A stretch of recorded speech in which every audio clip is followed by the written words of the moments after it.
Parliament assembly ఎన్నికలన్నీ కూడా ముగిశాయి. మరి కౌంటింగ్ అయిన తర్వాత మనం చూస్తూ ఉన్నాం, రాష్ట్ర వ్యాప్తంగా తెలుగుదేశం పార్టీ మంచి మెజారిటీ స్థానాలు గెలిచారు. ప్రజాస్వామ్యతంగా ఎప్పుడు ఎన్నికలు జరిగినా ప్రజలిచ్చే తీర్పుకి అందరం కట్టుబడి ఉండాల్సిందే. తప్పకుండా వైఎస్ఆర్ పార్టీ కూడా ప్రజలు ఇచ్చిన తీర్పుకి మేము పూర్తిగా కట్టుబడి ఉన్నాం. ఇవాళ ఎన్టీఆర్ జిల్లా జగ్గయ్యపేట నియోజకవర్గంలో కూడా తెలుగుదేశం పార్టీ ఇక్కడ గెలవడం జరిగింది. గెలిచిన తెలుగుదేశం పార్టీ అభ్యర్థి శ్రీరామ్ తాతయ్య గారికి మేము అభినందన తెలియజేస్తున్నాం. అలానే మరి ప్రజా తీర్పుని గౌరవిస్తూ తప్పకుండా మంచి ప్రభుత్వం ఏర్పడాలి, ప్రజలకి మంచి పరిపాలన అందించాలని చెప్పి కూడా మేము కోరుకుంటున్నాం. ముఖ్యంగా మనం ఎన్నో సంవత్సరాలుగా మనం అనేక రకాల ఎన్నికలు చూసాం. ఇవాళ మొన్న జరిగిన ఎన్నికలు చూస్తే ఇటువంటి రిజల్ట్ వచ్చిన తర్వాత దాడులు చూస్తూ ఉన్నాం. రాష్ట్ర వ్యాప్తంగా, జిల్లా వ్యాప్తంగా అనేక రకాల దాడులు. మేము కూడా గెలిచాం 2019లో జగ్గయ్యపేట నియోజకవర్గంలో వైఎస్ఆర్సీపీ గెలిచిన తర్వాత 2019లో ఇదే జగ్గయ్యపేట నియోజకవర్గంలో ఎక్కడా ఎవరి మీద దాడి చేయలేదు. ఏ గ్రామంలో కూడా మేము దాడులు జరపలేదు, ఎక్కడా జరపలేదు. ఇవాళ కౌంటింగ్ పూర్తి కాకుండానే మధ్యాహ్నం 12 గంటల దగ్గర నుంచే వాళ్ళు చేసిన రౌడీజం, గూండాయిజం ఎప్పుడు ఎక్కడ జరగలేదు. మేము ఒకటే తెలియజేస్తున్నాం, తెలుగుదేశం పార్టీ ముఖ్య నాయకులు, జగ్గయ్యపేట నియోజకవర్గ నాయకులు అందరూ కూడా తెలియజేస్తున్నాం, హెచ్చరిస్తున్నాం కూడా. మీరు విజయోత్సవాలు జరుపుకోండి. అలానే ఇవాళ వైఎస్ఆర్ ఉన్న పేర్లను చెరిపివేయటం, సచివాలయాల మీద ప్రభుత్వ కార్యాలయం మీద జెండాలు ఎగరవేయటం అది ఎప్పుడు మేము చేయలేదు. ఇవాళ నందిగామలో నవనందిగామ అనేది ఎవరికి వ్యతిరేకం కాదు. దాన్ని కూడా గుణపం పెట్టి పొడి చేసి వైఎస్ఆర్ విగ్రహం మీద ఉన్న రాళ్ళను కూడా పీకేశారు.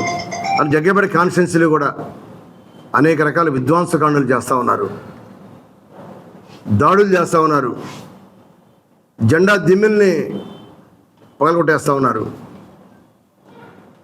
అలానే జిల్లా చూస్తే కొడాలి నాని మాజీ మంత్రి, అతని ఇంటి మీద దాడి చేయటం, పేరు నాని ఇంటి మీద దాడి చేయటం, విజయవాడలో ఉన్న వంశీ ఇంటి మీద దాడి చేయటం, ఇటువంటి వికృత శాస్త్రాలు ఇంకా ఎన్ని రోజులు చేస్తే మాత్రం తిరగబడతాం. మాకు ఓట్లు వచ్చినాయి, 40% ప్రజలు మాకు ఓట్లు అధికారం మాకు ఇచ్చారు, 40%. అయితే మీకేంటంటే 3 పార్టీలు మీరు కలిశారు కాబట్టి మీకు మెజార్టీ స్థానాలు వచ్చినాయి. జనసేన, బీజేపీ, తెలుగుదేశం పార్టీ 3 పార్టీలు కలిసి రావడం వల్ల మీకు మెజార్టీ రావడం జరిగింది. దాన్ని చూసుకొని విర్రవీగుతూ ఈ విధంగా దాడులు చేయడానికి చేస్తూ ఉంటే రాష్ట్ర ప్రజలందరూ కూడా చూస్తూ ఉన్నారు. మా సహనాన్ని మీరు పరీక్షించవద్దు. తప్పకుండా మేము తిరుగుబాటు చేస్తే మీరు ఎవరు కూడా ఇళ్లలో ఉండరు. మాది మాస్ పార్టీ, మీది క్లాస్ పార్టీ. ఏదో ఇవాళ మేము కూడా చూస్తూ ఉన్నాం, చేయని 4 రోజులు చేస్తారు, 5 రోజులు చేస్తూ ఉన్నాం, కానీ ఇంకా ఆగట్లా. తప్పకుండా ఎక్కడి నుంచి అయినా సరే ఆ దాడులు ఆపని చెప్పి మేము పార్టీని, తెలుగుదేశం పార్టీ నాయకుల్ని కోరుతా ఉన్నాం. శాంతియుతంగా ఉన్నాం. ప్రజా తీర్పు మీకు ఇచ్చారు, మీకు పరిపాలన సాగించండి. మేము 2019లో మాకు అధికారం ఇచ్చాం. మా 5 సంవత్సరాల పాటు ప్రజారంజకమైన పాలన మేము చేసాం, అన్ని రకాల మేలు చేసాం. ప్రజలందరూ కూడా మెచ్చుకున్నారు, ప్రజలందరూ హర్షించారు. అనేక రకాల సంక్షేమ కార్యక్రమాలు ఇచ్చాం. జగ్గయ్యపేట నియోజకవర్గాన్ని చూస్తే నేను కూడా ఒక శాసనసభ్యుడిగా గతంలో ఎవరు చేయనటువంటి అభివృద్ధిని చేసి కళ్ళారా చూపించాం. ఎవరు కూడా జగ్గయ్యపేట చెరువుని అనేక మంది శాసనసభ్యులు చేశారు, ఎవరు కూడా ఆ చెరువుని ఆ విధంగా అభివృద్ధి చేయాల. బ్రహ్మాండంగా అభివృద్ధి చేశాం. హైవేలో బస్టాండ్ పెట్టాం, ఆర్టీసీ బస్టాండ్, ₹1 కోటి హైవేలో బస్టాండ్ పెట్టాం. దేనికోసం పెట్టాం? జగ్గయ్యపేట టౌను జాతీయ రహదారి దాకా వెళ్తే జగ్గయ్యపేట టౌన్ విస్తరిస్తూ ఉంటుంది, జగ్గయ్యపేట టౌన్ పెరుగుతుంది, రియల్ ఎస్టేట్ వ్యాపారాలు పెరుగుతాయి. ప్రజలకు ఆర్థికంగా బాగుంటుందని చెప్పి ఇక్కడున్న ఆస్తుల విలువ పెరుగుతుందని చెప్పి హైవే దాకా పెంచడం జరిగింది. టౌన్ని 125 అడుగుల జాతీయ జెండాను పెట్టాం. జాతీయ స్ఫూర్తిని తెలియజేశాం. బ్రహ్మాండమైన రోడ్లు వేసాం. చిల్లకల్లు జగ్గైపేట 4 లైన్ రోడ్డు వేసాం. టీటీడీ కళ్యాణ మండపాన్ని కట్టించాం. ఆర్టీసీ బస్ స్టాండ్ పక్కన ఒక టౌన్ హాల్ని కట్టించాం. మరి గతంలో శాసనసభ్యులుగా చేసిన తెలుగుదేశం శాసనసభ్యులు ఎవరు కూడా ఇటువంటి అభివృద్ధిని చేయలేదే, మేము చేశాం. అయినా కూడా ప్రజా తీర్పు వ్యతిరేకంగా వచ్చింది. కట్టుబడి ఉన్నాం. కానీ ఈ దాడులు ఏంటి? దయచేసి మళ్ళీ చెప్తున్నాం, దాడులు ఆపమని అడుగుతున్నాం. ఆపపోతే ప్రత్యక్ష చర్యలు మేము కూడా దిగుతాం. పోలీసు వారికి కూడా చెప్పాం. పోలీస్ కమిషనర్ గారికి తెలియజేశాం. నిన్న రాత్రి సాంబశివరావు అనే ఒక మా కార్యకర్త ఇంటి మీద ఇల్లు మొత్తం ధ్వంసం చేసి ఇంట్లో ఉన్న 80 బీరో కూడా పగలగొట్టి అందులో ఉన్న క్యాష్ కూడా దొంగిలించారు. ఎవడన్నా రాజకీయంగా వ్యతిరేకంగా ఉంటే ఇంటి మీద రాళ్ళు వేస్తారు, ఇంట్లో ఉన్న కుర్చీలని ఎరగొడతారు, పూల కుండీల్ని పగలగొడతారు. అంతేగాని డబుల్ కాట్ మంచాన్ని ఎరగొట్టడం, ఇంట్లో ఉన్న బీరవాని 80 బీరవాని కింద పడేసి బీరవ పగలగొట్టి అందులో క్యాష్ ఎత్తుకెళ్ళిపోవటం, ఏసీని ధ్వంసం చేయటం, ఈ విధంగా చర్యలు ఎక్కడ ఎప్పుడు చూడలేదు. దయచేసి ఆపమని చెప్పి వాడిని కూడా మేము మళ్ళీ హెచ్చరిస్తున్నామని చెప్పి తెలియజేస్తున్నాం. ఇవాళ చూస్తూ ఉంటే విధ్వంసకాండాలు జగ్గైపేట జరిగిని చూస్తూ ఉంటే మరి ఇవాళ ఒక మైనార్టీ మహిళ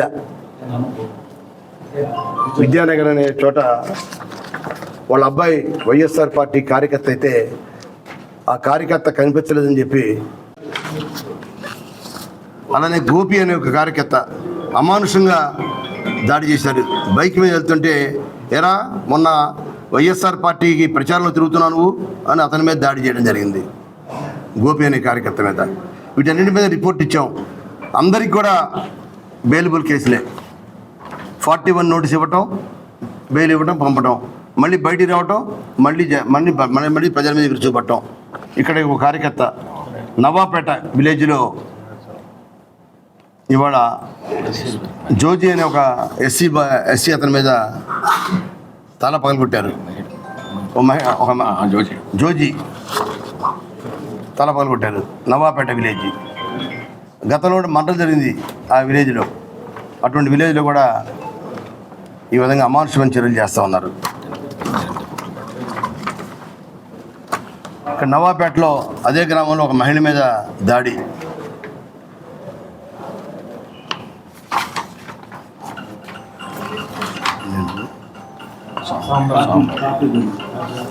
నిన్న జరిగిన సాంబశివరావు అనే తొరగుంటపాలెంలో ఇల్లు ధ్వంసం చేసిన ఏసీలు పగలగొట్టడం, టీవీ పగలగొట్టడం, 80 ఇది వాషింగ్ మిషన్ పగలగొట్టడం, అక్కడున్న 80 తాలు అతని ఇంట్లో కూడా లేడు, భయపడి బంధువుల ఇంట్లో ఉన్నాడు, తాళం పగలగొట్టి ఇంట్లోకి వెళ్ళారు. మళ్ళీ తెలుసుకొని అతను బంధువుల ఇంటి ఇంటికి వచ్చేసరికి అతని మీద హత్యాయత్నం చేశారు. ఆ సాంబశివరావు మీద హత్యాయత్నం చేశారు. కత్తులు గొడ్డలు తీసుకుని అంటబడ్డారు. ఇవన్నీ కూడా పోలీస్ కమిషనర్ గారు తెలియజేశాం. అలానే జగ్గైపేట టౌన్లో 13వ వార్డులో 3 పార్టీ జెండా దిమ్మెల్ని పూర్తిగా విరగొట్టడం జరిగింది. జెండా రాడ్డు విరగొట్టారు. ఆ సిమెంట్ దిమ్మని కూడా పగలగొట్టారు పూర్తిగా. ఇది ఒకటే కనబడతా ఉంది, మిగిలిన కనబట్ల. ఆ దిమ్మె కూడా కనబట్ల. ముక్కలు చేశారు ఆ దిమ్మెని. ఆ మొత్తం 3 చోట పార్టీ దిమ్మెల్ని పగలగొట్టడం జరిగింది. ఇక్కడున్న ఆస్తుల విలువ పెరుగుతుందని చెప్పి హైవే దాకా పెట్టడం జరిగింది. టౌన్ని 125 అడుగుల జాతీయ జెండాను పెట్టాం. జాతీయ స్ఫూర్తిని తెలియజేశాం.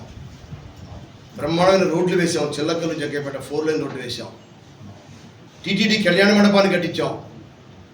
ఆర్టీసీ బస్ స్టాండ్ పక్కన ఒక టౌన్ హాల్ని కట్టించాం. మరి గతంలో శాసనసభ్యులుగా చేసిన తెలుగుదేశం శాసనసభ్యులు ఎవరు కూడా ఇటువంటి అభివృద్ధిని చేయలేదే, మేము చేశాం. అయినా కూడా ప్రజా తీర్పు వ్యతిరేకంగా వచ్చింది. కట్టుబడి ఉన్నాం. కానీ ఈ దాడులండి, దయచేసి మళ్ళీ చెప్తున్నాం, దాడులు ఆపమని అడుగుతున్నాం. ఆపపోతే ప్రత్యక్ష చర్యలు మేము కూడా దిగుతాం. పోలీసు వారికి కూడా చెప్పాం. పోలీస్ కమిషనర్ గారు తెలియజేశాం.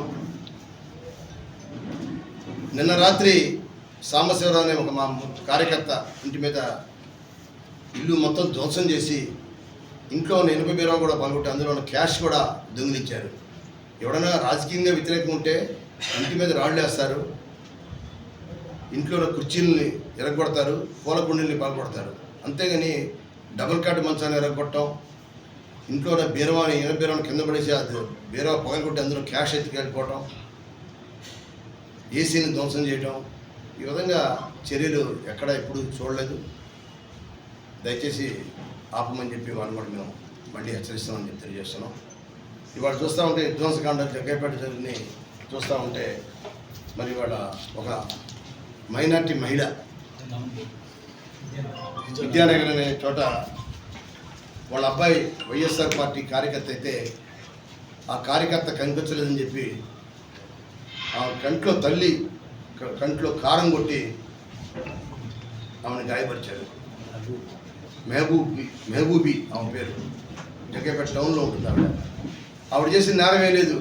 కొడుకు వైఎస్ఆర్సీపీలో ముఖ్య కార్యకర్త ఎదుగుతున్నాడు. అది వాళ్ళ మీద ఈ విధంగా ఒక మైనార్టీ మహిళ మీద దాడి చేయడం జరిగింది. అలానే శిలాఫలకాలు మేము ఎప్పుడు జగ్గైపేటలో 3 సార్లు ఎమ్మెల్యేగా చేశాను. నేను 3 సార్లు ఎమ్మెల్యేగా నేను చేశాను. నెట్టెం రఘురామ్ గారి శిలాఫలకాలు కానీ, శ్రీరామ్ తాతయ్య గారి శిలాఫలకాలు కానీ ఎప్పుడు మేము ఎక్కడ పాల్గొట్టలేదే. ఇవాళ వాళ్ళ శిలాఫలకాలు గ్రామాల్లో పాల్గొట్టిన శిలాఫలకాల ఫోటో, దీన్ని బట్టి అర్థమవుతుంది. కొన్ని శిలాఫలకాలు ఇవాళ మేము వాటి మీద ఎక్కడ దాని మీద చేయలేదు. మరి వాళ్ళు ఎందుకు చేశారు అంటే మేము చేతగాని వాళ్ళమా, మేమైనా గాజులు దొరుకున్నామా? చెప్పండి.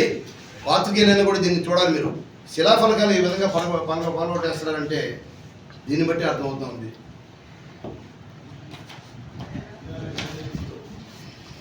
అలానే గోపి అనే ఒక కార్యకర్త అమానుషంగా దాడి చేశారు. బైక్ మీద వెళ్తుంటే ఎరా మొన్న వైఎస్ఆర్ పార్టీకి ప్రచారంలో తిరుగుతున్నావు నువ్వు అని అతని మీద దాడి చేయడం జరిగింది. గోపి అనే కార్యకర్త మీద వీటన్నిటి మీద రిపోర్ట్ ఇచ్చాం. అందరికి కూడా బెయిలబుల్ కేసులే. 41 నోటీస్ ఇవ్వటం, బెయిల్ ఇవ్వటం, పంపటం, మళ్ళీ బయటికి రావటం, మళ్ళీ 10 మీద చూపట్టడం. ఇక్కడ ఒక కార్యకర్త నవాపేట విలేజ్లో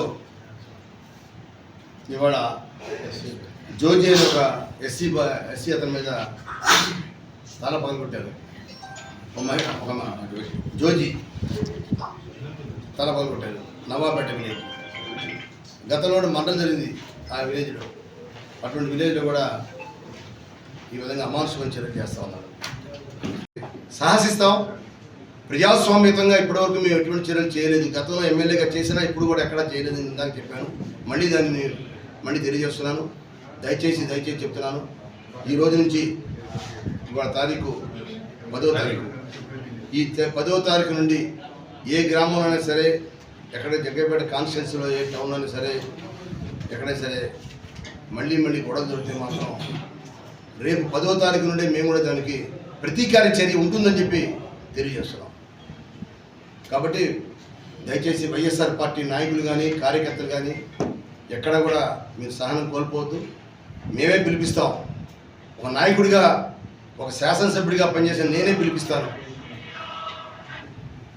మళ్ళీ మనం సమావేశం వేస్తాం కొద్ది రోజుల్లో.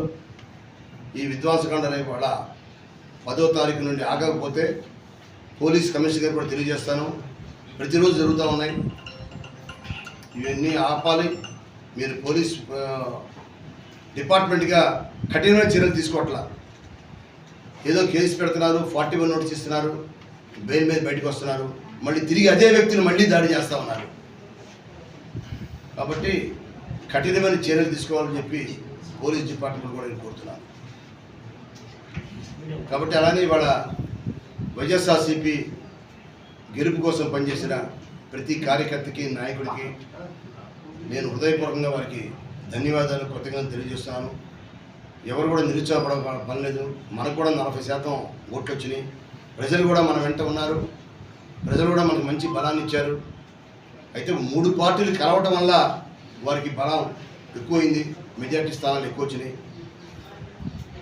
అయినా కూడా తప్పకుండా 2019లో మనం గెలిచాం, 2024లో వాళ్ళు గెలిచారు, మళ్ళీ 29 వస్తుంది, మళ్ళీ మనం లెగుస్తాం, మళ్ళీ మనకి పరిపాలన చేతికిస్తారు ప్రజలు.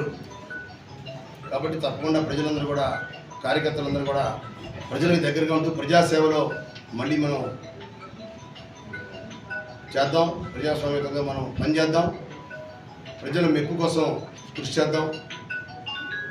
మళ్ళీ తిరిగి 29 ఎన్నికలకి మనం సంసిద్ధంగా ఉండాలి.